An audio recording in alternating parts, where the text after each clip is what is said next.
Hello everyone, welcome to Vedant classes. So today I am going to start a new chapter. This is a chapter number 24 of class 4th NCERT EVS and the chapter name is Home and Abroad. So let's begin with me. Today there was a lot of activity at a Malu house. तो आज बहुत सारी चीज़ें, बहुत सारी activity जो थी वो मालू के घर पर हो रही थी. Chitappan and his family were coming home after 5 years. तो चितप्पन और उसका जो परिवार था वो आज 5 साल के बाद अपने घर वापस आ रहा था. 5 years ago, Chitappan had got a job in a capital city of United Arab Emirates UAE called Abu Dhabi. तो 5 साल पहले चितप्पन को एक जॉब मिली थी. कहाँ पर? UAE की कैपिटल सिटी थी आबू धाबी. तो आबू धाबी में उसको 5 साल पहले चितप्पन को जॉब मिली थी and since then he had lived there. और तब से वो वहीं पर ही आबू धाबी में ही रह रहा था. Malu and her appa went to the airport to receive them. और मालू और उसके जो अप्पा है वो एयरपोर्ट पर आए ताकि वो चितप्पन और उसकी फैमिली को रिसीव कर सके, लेने आए basically.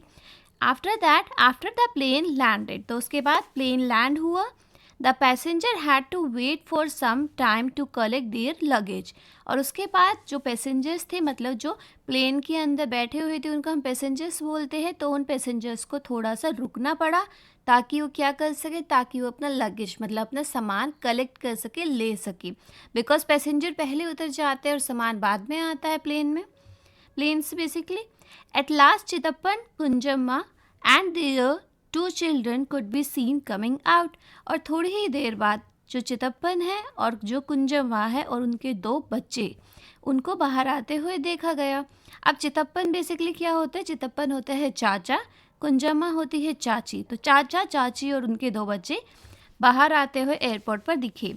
How big Shanta and Shashi have grown, Appa said.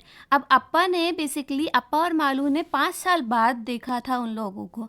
तो अप्पा ने बोला कि अरे शांता और शशि जो है वो तो बहुत बड़े हो गए हैं, क्योंकि शांता और शशि जो है वो चितप्पा के साथ कहाँ पर रह रहे थे? आबू धाबी में 5 years से रह रहे थे. तो जब आप किसी को 5 साल बाद मिलते हो तो आपको लगता है ना कि बहुत चेंज आ गया है या फिर बच्चा तो बहुत बड़ा हो गया है. सो अप्पा जो है वो थोड़े से सरप्राइज थे. Now, soon the many suitcases and the bags were fitted into the taxi and everyone was on the way to a Malu house. तो उसके बाद जितने भी सूटकेस और बैग वो चितप्पा और उसकी फैमिली लाए थे वो सारे टैक्सी के अंदर फिट किए गए और उसके बाद सब मालू के घर पर जाने लगे basically. Now Shanta, you must be very tired after your long journey. Appa told me that Abu Dhabi is far from India, said Malu. तो यहाँ पर जो मालू है, बिकॉज मालू जो है वो कभी आबू धाबी नहीं गई थी, तो उसने शांता से बोला कि तुमने तो बहुत लंबी जर्नी इतना लंबा डिस्टेंस ट्रैवल किया है तो तुम तो बहुत थक गई होगी, क्योंकि अपन ने मुझे बताया था कि आबू धाबी जो है वो इंडिया से काफ़ी दूर है. सो तुम्हें तो बहुत थकावट हो रही होगी. तो आप यहाँ पर काफ़ी इंडिया से तो काफ़ी दूर है, you can see. So that is Y मालो को लगा कि अरे शांत है और उसके परिवार वालों को तो बहुत ज़्यादा थकावट हो रही होगी, क्योंकि उन्होंने इतनी लॉन्ग जर्नी जो है वो ट्रैवल की है. After that we were not tired even though it is far, our flight took only 2 hours, said Shanta. तो यहाँ पर शांता ने बोला कि नहीं, हमें इतनी थकावट नहीं हुई है. कि ये बात ठीक है कि हमारा UAE जो है बेसिकली वो काफ़ी दूर है इंडिया से, बट स्टिल क्योंकि हम प्लेन में आए थे, फ्लाइट में आए थे, तो इसने सिर्फ 2 ही आवर्स मतलब 2 hours का ही हमने सफ़र तय किया है. सो इसलिए हमें इतनी ज़्यादा थकावट नहीं है. The plane flies very fast, क्योंकि जो प्लेन है वो बहुत ही तेज़ रफ्तार से, तेज़ स्पीड से मूव करता है. Malu was surprise. अब मालू बहुत ज़्यादा सरप्राइज हो गई. She remembered that when she had gone on a school trip to a Chennai they had spend almost 12 hours in the train. तो मालू इसलिए ज़्यादा सरप्राइज हो गई थी क्योंकि उसको वो एक बार अपनी ट्रिप पे गई थी, स्कूल ट्रिप पर, जो बेसिकली कहाँ पर थी?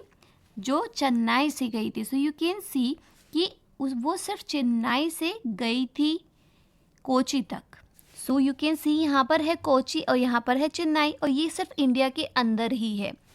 सो कोची से चेन्नई जाने में उसको स्कूल ट्रिप पे 12 घंटे लगे थे बिकॉज वो ट्रेन में ट्रैवल कर रही थी। And we are aware about it कि जो ट्रेन है उसकी स्पीड और प्लेन की स्पीड में तो बहुत ज़्यादा डिफरेंस है। सो दैट इज़ वाई शांता को सिर्फ 2 घंटे लगे थे क्योंकि वो प्लेन में सफ़र कर रही थी, और जो बेसिकली मालू थी बिकॉज वो ट्रेन में सफ़र किया था उसने, दैट इज़ वाई उसको 12 आवर्स लगे थे, 12 घंटे लगे थे। And on the map Kochi and Chennai seemed quite near. अब वो मालू बोलती है कि अरे कोची और जो चेन्नई है वो तो काफ़ी पास में है, इंडिया के अंदर ही है, और आप तो आबू धाबी से बेसिकली इंडिया आए हो, बट स्टिल सिर्फ 2 ही घंटे लगे हैं। Malu, Shanta, Shashi chartered all the way home. अब मालू, शांता और शशि जो है वो पूरे रास्ते बेसिकली बात करते हुए आए जब तक कि वो घर नहीं पहुंच गए एयरपोर्ट से। Malu remembered how much fun she had on a school trip. तो मालू जो थी वो उसको याद था बेसिकली कि उन्होंने स्कूल ट्रिप पे कितना मज़ा किया था। She wanted Shanta to tell them all about her trip from Abu Dhabi. और वो बहुत ज़्यादा एक्साइटेड थी और वो चाहती थी कि शांता भी अपने ट्रिप बताए कि उन्होंने 5 साल वहाँ पर क्या क्या किया, आबू धाबी में कैसे रहे, वहाँ पर क्या चेंजेस था, तो वो भी अपने एक्सपीरियंस जो है हमारे साथ शेयर करें। सो अगर आप यहाँ पर वर्ल्ड के मैप पे देखते हो तो यहाँ पर है basically Abu Dhabi and this is your India. तो आप देख सकते हो कि यहाँ का कितना सारा डिस्टेंस है, दैट बट स्टिल क्योंकि वो प्लेन से सफ़र कर रहे थे तो सिर्फ 2 घंटे लगे। वाइल अगर हम बात करते हैं कोची से चेन्नई की, तो कोची से चेन्नई आप यहाँ पर ये 2 डॉट देख सकते हो, तो सिर्फ इतना सा डिस्टेंस ही उन्होंने कवर करना था। मतलब मालू का जो स्कूल ट्रिप था वो कोची से चेन्नई था, बेसिकली चेन्नई से कोची। तो आप देख सकते हो कितना छोटा सा डिस्टेंस था, बट क्योंकि वो ट्रेन में सफ़र कर रही थी तो उसको 12 आवर्स लगे थे उतना डिस्टेंस भी कवर करने के लिए। Now dust all around. Did you see many interesting things from the plane. कि क्या तुमने प्लेन से बेसिकली जब तुम आ रहे थे तो क्या तुमने बहुत ही इंटरेस्टिंग चीज़ें देखी।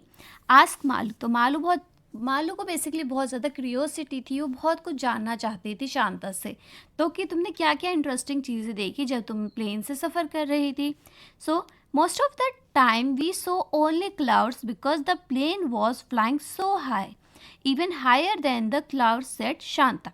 तो शांता ने बोला कि अगर हम बाहर देखते हैं प्लेन से तो हमें हर जगह सिर्फ बादल ही बादल दिखाई देते हैं, क्योंकि जो प्लेन है वो बहुत ज़्यादा ऊपर उड़ता है और वो इवन जो हमारे क्लाउड्स होते हैं उससे भी ऊपर उड़ता है। Now but before it went so high we could see that we were flying over the sandy areas. But जब वो ऊपर बिल्कुल पीक पर जाता है उससे पहले तो वो नीचे से ऊपर जाएगा, कि जब वो नीचे से ऊपर बेसिकली टेक ऑफ कर रहा होता है एट दैट टाइम आपको क्या क्या देखने को मिलता है। आपको वहाँ पर बहुत सारे सैंडी एरिया, मतलब सैंडी एरिया इस तरह के होते हैं, तो आपको वहाँ पर बहुत सारे सैंडी एरियाज देखने को मिलते हैं। It was a sand but the colour of the sand keep changing. कि सारे में होता तो सैंड ही है बेसिकली, बट उसका कलर जो है वो चेंज होता रहता है। कभी कहीं पर आपको वाइट सैंड दिखता है, कहीं ब्राउन दिखता है, येलो, रेड, ब्लैक। तो इट विल डिफर बिकॉज वहाँ पर जगह भी चेंज होती है, बिकॉज वो क्या कर रहा है, वो डिस्टेंस तो ट्रेवल कर ही रहा है। After that we saw mountains made only of a sand, they are called as the sand dunes. और हमने बहुत सारे माउंटेन्स भी देखे हैं जो सिर्फ सैंड से बने हुए हैं और उनको हम बोलते हैं sand dunes. Now what is sand dunes, मतलब रेत के टीले। यहाँ पर होता क्या है कि जब बहुत तेज़ हवा चलती है तो ये रेत जो है ये इस तरह के टीले बना लेती है और इनको हम सैंड ड्यून्स भी बोलते हैं। सो वी कैन से कि सैंड के माउंटेन्स भी देखे हैं। After that I have seen sand only at the sea shore said Malu. और मालू ने बोला कि उसने ज़्यादातर जो मिट्टी है, सॉरी मिट्टी नहीं बेसिकली रेत है, बिकॉज सैंड क्या होता है, रेत होता है, तो वो कहाँ पर देखा है, उसने सिर्फ सी शोर पे ही देखा है। नाउ आपका समुद्र का किनारा होता है तो वहाँ पर ही हमने क्या देखा था, सैंड को देखा था। बट जब हमने प्लेन में ट्रैवल किया एट दैट टाइम हमने वहाँ पर सैंड ड्यून्स भी देखे जो कि थे रेत के till.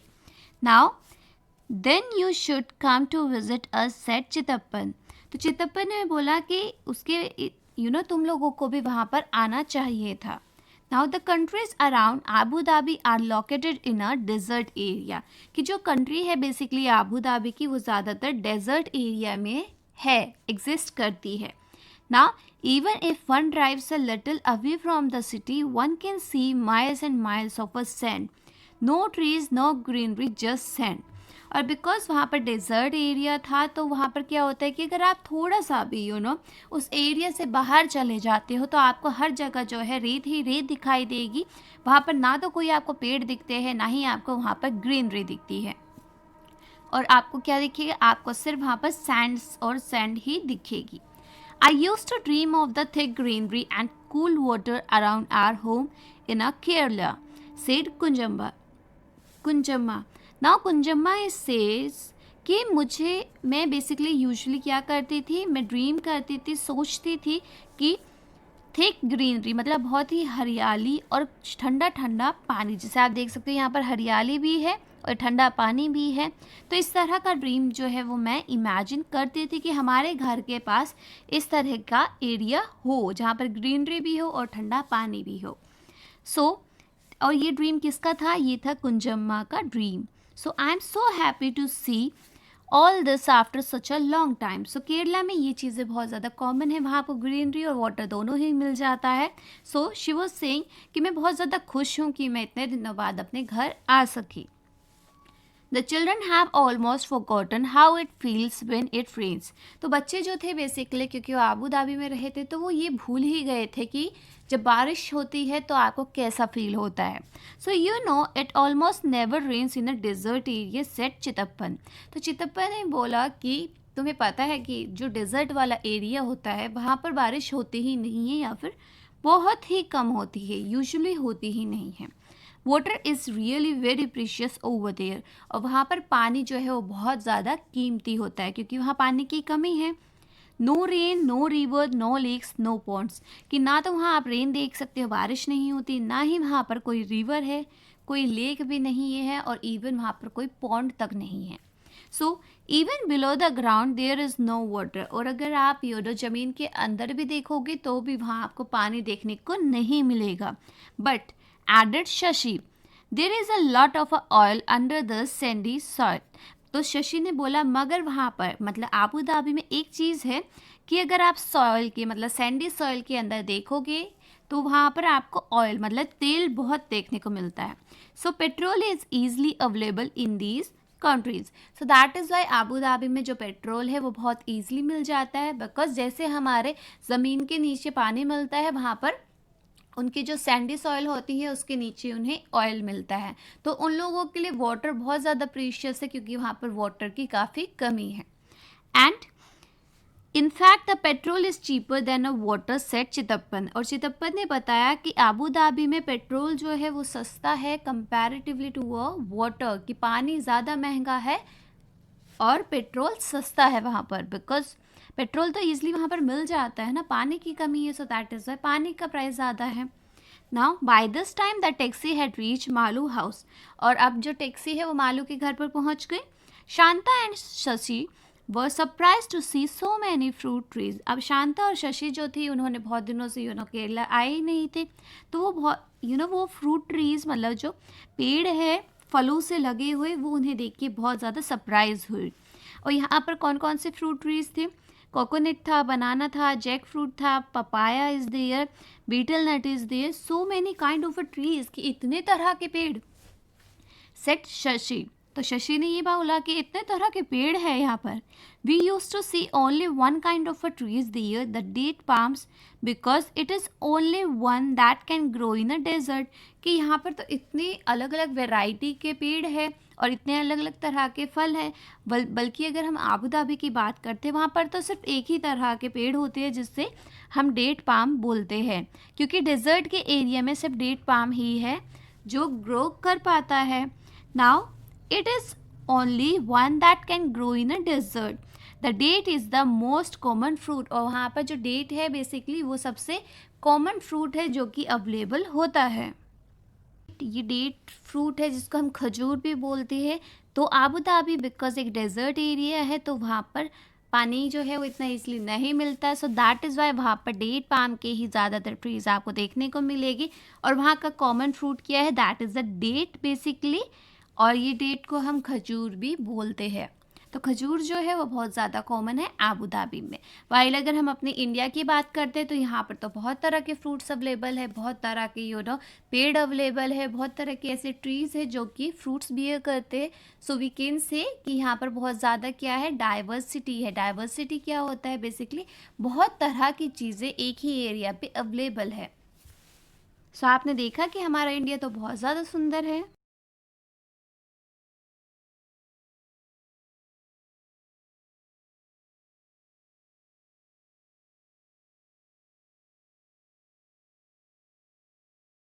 Nice gifts and photographs.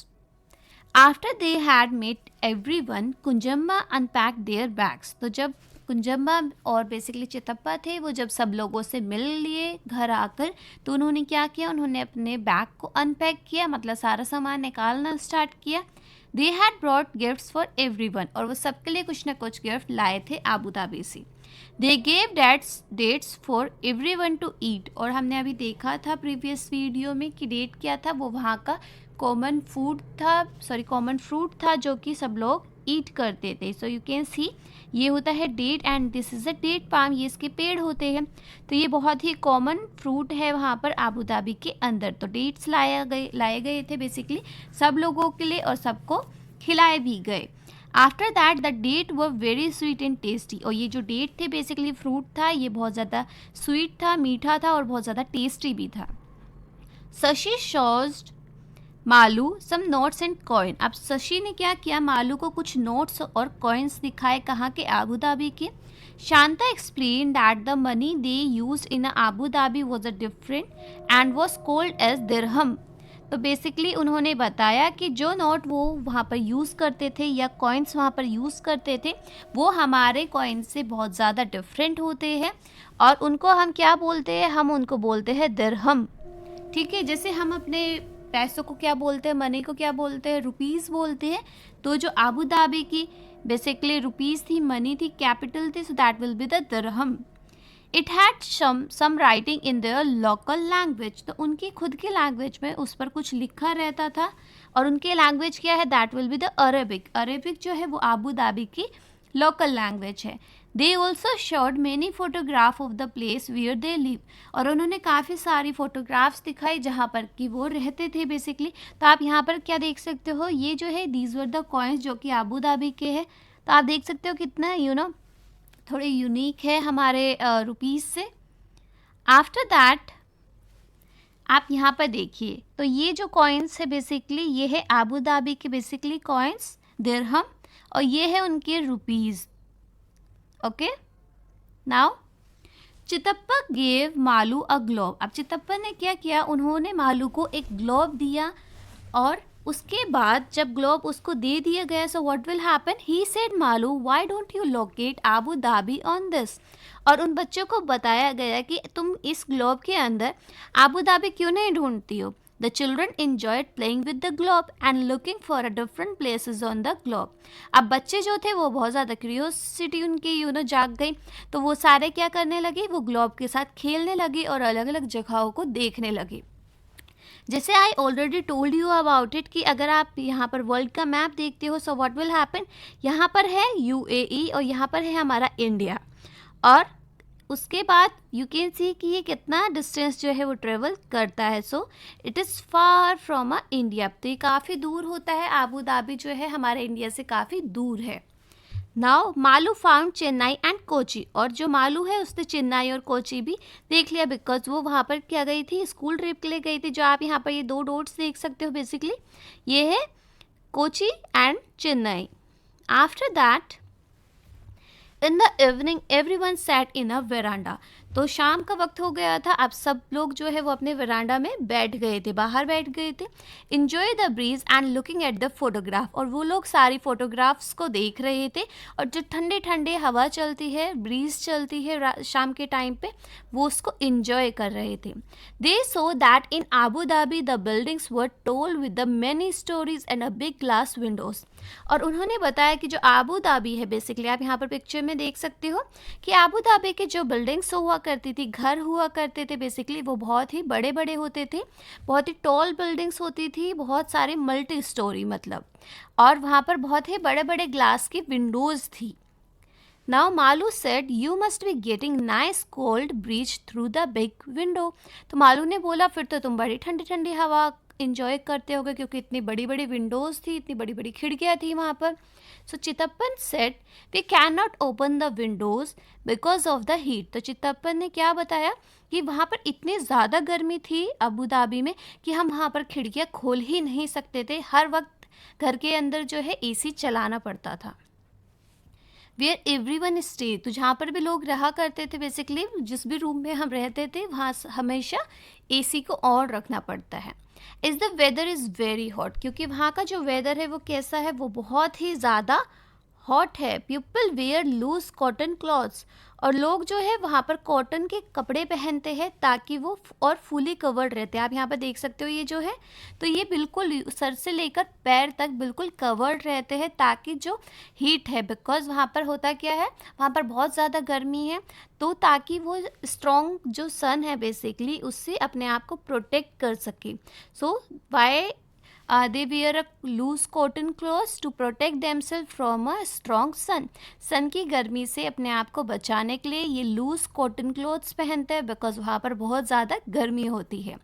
Now Malu enjoyed looking at the picture and finding out about the other country from her cousin. अब मालू जो है वो तो बड़ा enjoy कर रही थी, वो पिक्चर्स देख रही थी, और वो एक्चुअल में ये देख रही थी कि किस कंट्री में वो सिमिलैरिटीज़, और वो चेकआउट कर रही थी कि इंडिया में क्या डिफरेंस है, आबू धाबी में क्या है, तो उसको बड़ा मज़ा आ रहा था इन सब बातों में. सी constantly kept comparing her city with that the thing they have described about Abu Dhabi.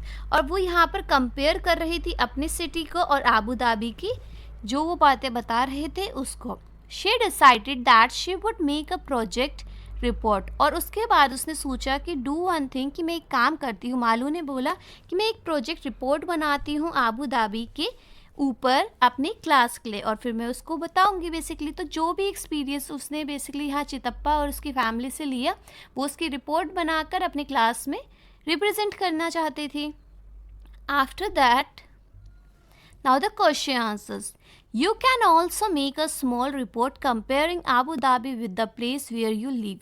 तो आप क्या कर सकते हो, आप एक रिपोर्ट तैयार कर सकते हो जिसमें आप आबू धाबी और जहाँ पर आप रहते हो उन दोनों चीज़ों को कंपेयर कर सकते हो.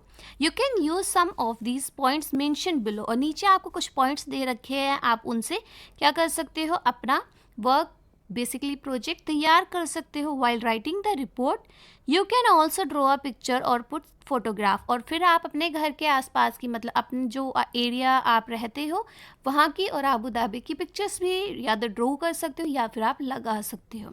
सो फर्स्ट ऑफ ऑल अगर हम बात करते हैं क्लाइमेट एंड वेदर, तो क्लाइमेट और वेदर, जो वहाँ का वेदर था बेसिकली आबू धाबी का, वो बहुत ज़्यादा हॉट था बिकॉज वो एक डेजर्ट एरिया था.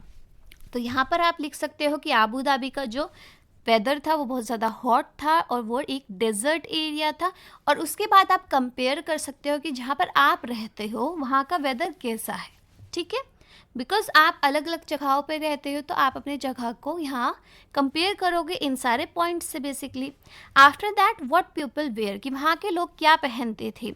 सो people wear loose cotton clothes and keep themselves fully covered, even the head is covered, this protect them from a strong sun, कि वहाँ के लोग जो है वो लूज कॉटन के क्लॉथ्स पहनते थे, अपने आप को पूरा सर से लेकर पैर तक कवर रखते थे ताकि वो जो सन की रेज है उससे अपने आप को प्रोटेक्ट कर सके.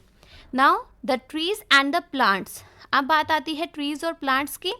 तो जो ट्रीज और प्लांट्स थे बेसिकली वहाँ पर कौन से थे, that will be the date palm, कि वहाँ पर date palm basically common fruit था. After that, kind of a building, किस तरह की बिल्डिंग्स वहाँ पर थी, तो वहाँ पर मल्टी स्टोरेड बिल्डिंग थी, बड़े बड़े ग्लासेस लगे हुए थे. ट्रैफिक कैसा था, बिकॉज वहाँ पर पेट्रोल और ऑयल जो है वो बहुत ही सस्ता था, तो वहाँ पर ज़्यादातर कार जो थी वो बहुत ज़्यादा कॉमन थी. Now language basically Abu Dhabi की क्या है, लैंग्वेज इज़ अरेबिक. तो लैंग्वेज हो गई अरेबिक, आबू धाबी के लैंग्वेज इज़ अरेबिक. और जो कॉमन फूड आइटम वो खाते हैं that will be the that can be a date हो सकता है, मीट है, फिश है, राइस है, लैम्ब है, मटन है, और T and coffee is also the beverages. तो आपने यहाँ पर देख लिया। तो ये सारे पॉइंट्स जो है these were the points of Abu Dhabi. और सेकेंडली आप क्या कर सकते हो, आप इसको कंपेयर कर सकते हो किस चीज़ के साथ, बेसिकली जहाँ पर भी आप रहते हो आप उसके हिसाब से इसको कंपेयर आउट कर सकते हो कि हमारे यहाँ ये चीज़ है और वहाँ पर ये चीज़ थी। सो ये आपका टास्क है, so you can do it on your own. After that, can not grow in a desert area. तो आपको ऐसा क्यों लगता है कि बहुत सारे पेड़ जो है वो डेजर्ट एरिया के अंदर ग्रो नहीं करते? सो मैनी ट्रीज के not grow in a desert area as there is a scarcity of a water. कि ज़्यादा पेड़ इसलिए ग्रो नहीं कर सकते क्योंकि वहाँ पर क्या है, वहाँ पर स्कार्सिटी है वाटर की कमी है, वहाँ पर इतना पानी नहीं है कि वहाँ पर ज़्यादा पेड़ उगाए जा सके। Then, do you have any relatives who live in another country? तो क्या आपका कोई ऐसा रिश्तेदार है जो कि अलग कंट्री में रहता हो? So yes, one of my aunt lives in Australia. कि मेरी एक आंट है, वो कहाँ पर रहती है, वो ऑस्ट्रेलिया में रहती है। तो यहाँ पर आप ये बताओगे कि आपका कोई रिलेटिव है जो कि बाहर विदेश में रहता है। After that, leave there. तो कितने टाइम से आपकी जो आंट है वहाँ पर रह रही है, and did they go for their studies और फॉर वर्क। और वहाँ पर वो बेसिकली जो नेक्स्ट कंट्री में गई है, किसी और कंट्री में, वो वहाँ पढ़ाई के लिए गई है या फिर काम के सिलसिले में गई है या फिर कोई और कारण था। तो आप यहाँ पर लिख सकते हो, she has been living there for more than a 40 years. कि मेरी जो बेसिकली आंट है वो वहाँ पर 40 साल से रह रही है, more than a 40 years, and she went there for doing her master. Basically वो अपनी मास्टर्स करने गई थी, बट उसको वहाँ पर जॉब मिल गई जो कि एक अच्छी सैलरी भी मिल रही थी, अच्छी तनख्वाह मिल रही थी। सो दैट इज़ वाई वो वहीं पर सेटल आउट हो गई। नाउ आप यहाँ पर देख सकते हो, look at this currency note. तो यहाँ पर ये करेंसी नोट दे रखा है। Right the value of each note in a box near it's picture. तो यहाँ पर आप बेसिकली क्या लिखोगे कि ये कितने रुपए का नोट है। सो आप बड़े आराम से इसको देख सकते हो। जैसे ये this is a 5 rupee note, so this is a 5 rupee note, this is a 10 rupee note, ये है 100 रुपी नोट, और this is a 500 rupee note. Okay, now to which country does this currency belong. तो ये basically किस country से belong करती है। तो जो अभी हमने यहाँ पर रुपीज़ देखे हैं, ये किस कंट्री से बिलोंग करते हैं, and how did you know, और आपको कैसे पता है। So this currency belongs to India. तो ये इंडिया की करेंसी है बेसिकली। तो ये करेंसी इंडिया से बिलोंग करती है। And I knew it because reserve bank of India is printed on them. और आपको कैसे पता चला कि ये बेसिकली इंडिया की है। तो आप यहाँ पर जब देखोगे नोट को, so what you will get to know कि यहाँ पर ऊपर रिजर्व बैंक ऑफ इंडिया लिखा रहता है, भारतीय रिजर्व बैंक। सो इससे आपको क्या पता चलता है कि ये जो करेंसी है ये इंडिया की है। Now the next question, whose picture can you see on the note. की नोट पे आपको किसकी पिक्चर देखने को मिलती है। सो आप यहाँ पर देख सकते हो, ये है हमारे महात्मा गांधी जी। तो गांधी जी की जो पिक्चर है वो हर नोट पे आपको, हर करेंसी पे देखने को मिल जाएगी। Now can you find any number on the note other than the value. तो क्या आपको कोई नंबर दिखता है नोट पे, और वो भी वैल्यू से अलग। मतलब जैसे आप यहाँ पर देख सकते हो कि ये है 10 रुपीज़ का नोट, और यहाँ पर एक है वैल्यू, बेसिकली यहाँ पर कुछ नंबर लिखा हुआ है। सिमिलरली यहाँ पर है आपका 100 रुपीज़ का नोट, और यहाँ पे कुछ वैल्यू लिखी है लंबी सी। अब व्हाट इज़ दिस। तो yes, I can C a serial number on the note. कि वो नोट का सीरियल नंबर होता है जो साइड में, लेफ्ट साइड में लिखा रहता है। Now do you think that the two notes can have the same number. तो क्या आपको लगता है किसी भी दो नोट के जो नंबर्स है वो सिमिलर होते हैं, हैव द सेम नंबर। तो क्या दो नोट के अंदर सेम नंबर्स हो सकता है। So if I will talk about it, just a second. कि तो आप यहाँ पर क्या देख सकते हो कि यहाँ पर जो सीरियल नंबर है वो अलग है, और यहाँ पर जो सीरियल नंबर है वो अलग है। तो लास्ट के अगर आप डिजिट देखोगे, सो this is 17 and this is 18। तो किसी भी दो नोट का सेम सीरियल नंबर नहीं हो सकता है। Now take a 10 rupee note, आप 10 रुपये का नोट लीजिए और उसको ध्यान से देखिए और उसमें फिर आप ये चेकआउट कीजिए कि उसमें कितने लैंग्वेजेस आप उस नोट पे देख पा रहे हो. So I can see 15 languages on a note. तो अगर आप क्या करोगे, इस नोट को अच्छे से देखोगे, सो आपको पता चलेगा कि इस नोट के ऊपर 15 लैंग्वेजेस है, 15 तरह के लैंग्वेजेस है. और वो कौन कौन सी हो सकती है? वो है आसामी, बंगाली, गुजराती, कन्नड़ा, कश्मीरी, कोंकणी, मलयालम, मराठी, नेपाली, उड़िया, पंजाबी, संस्कृत, तमिल, तेलुगु एंड उर्दू. सो ये 15 लैंग्वेजेस जो है वो आपको हर नोट पे बेसिकली देखने को मिल जाती है. Now right the name of the bank given on a note. तो अब आप देखिए कि जो आपका नोट है उस पर कौन सा बैंक लिखा हुआ है. सो that will be the reserve bank of India is the name of the bank given on a note. तो हर नोट पे रिजर्व बैंक ऑफ इंडिया जो है वो लिखा रहता है. आप यहाँ देख सकते हो रिजर्व बैंक ऑफ इंडिया, भारतीय रिजर्व बैंक. तो आपको हर नोट पे ये देखने को मिल जाएगा. Now match the coin. अब आपको मैच करने हैं basically. How many of these coins do you recognise. तो आप इनमें से कितने कॉइन्स को देख सकते हो और रिकॉग्नाइज कर सकते हो. So I can recognise all the coins given in the picture, कि मैं सारे कॉइन्स को जो है वो रिकॉग्नाइज कर सकता हूँ जो भी पिक्चर में गिवन है.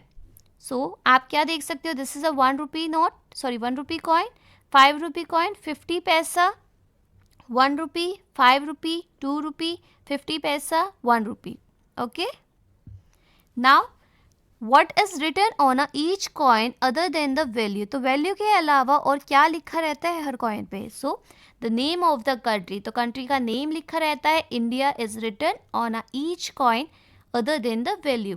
तो अगर आप वैल्यू को छोड़ दो, मतलब यहाँ पर आप वैल्यू देख रहे हो तो इसके बैक में भारत लिखा है और इंडिया लिखा है. सो हर कॉइन में आपको यहाँ पर भारत और इंडिया देखने को मिलेगा. इसके बैक साइड पे जो है आपको नंबर देखने को मिलेगा जितने रुपए का ये कॉइन होगा.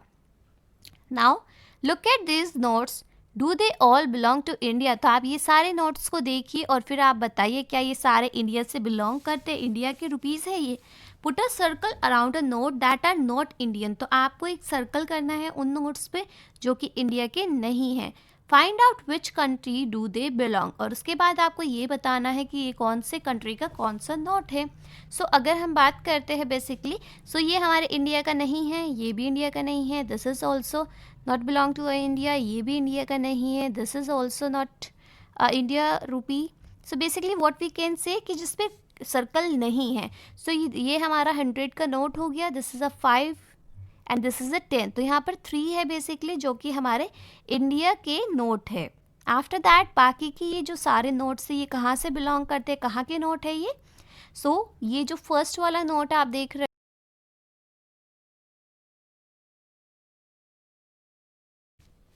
तो जो ये नोट्स है ये कहाँ से बिलोंग कर रहे हैं, I am going to tell you this कि ये है नोट, ये जो करेंसी है this is belong to a England. ये इंडिया का है, USA, Oman, India, China, Oman, China, England, Oman, India, China.